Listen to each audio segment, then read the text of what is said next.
নজর রাখি ডায়মন্ড হারবারের দিকে। ডায়মন্ড হারবারে আক্রান্ত তৃণমূল কর্মী।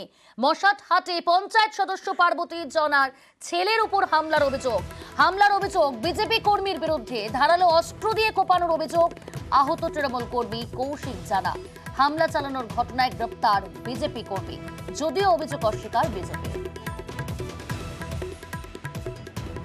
এর আগেও তো একবার এরকম করেছিল, এই আক্রোশটা হয়তো ছিল, আমার ফোন করে ঠেট দিয়েছে। ও RSS এর সাথে যুক্ত, আমি তৃণমূল করি, এইসব নিয়ে বিজেপির সঙ্গে সমর্থক ছিল, সবাই জিততে দিই, আমি সেগুলো বাধা একটু আপত্তি করি। আমরা দোকানের উল্টো দিকে দাঁড়িয়ে কথা বলছি, উল্টো দিক দিয়ে এসে বুঝতে পারিনি একটা অন্ধকার জায়গা থেকে এসে মাথার উপর চড়ে আঘাত করে।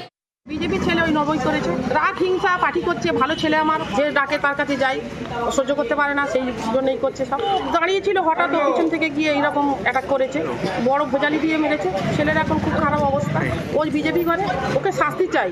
যে মারপিটের ঘটনা হয়েছে ব্যক্তিগত ব্যাপার, হোলির দিনে দুজনের মধ্যে গন্ডগোল ছিল। গন্ডগোলের প্রেক্ষিতে এই মারামারির সঙ্গে বিজেপি কোনো জড়িত নয়। এই চক্রান্ত করে তৃণমূল চাইছে যে ওই ইস্যুতে আবার কিছু বিজেপি নেতাদের কর্মীদেরকে আজকে কেসের মধ্যে ঢুকিয়ে দিয়ে তাদেরকে পাড়াছাড়া করে নির্বাচনী বৈতরণী পার হবে।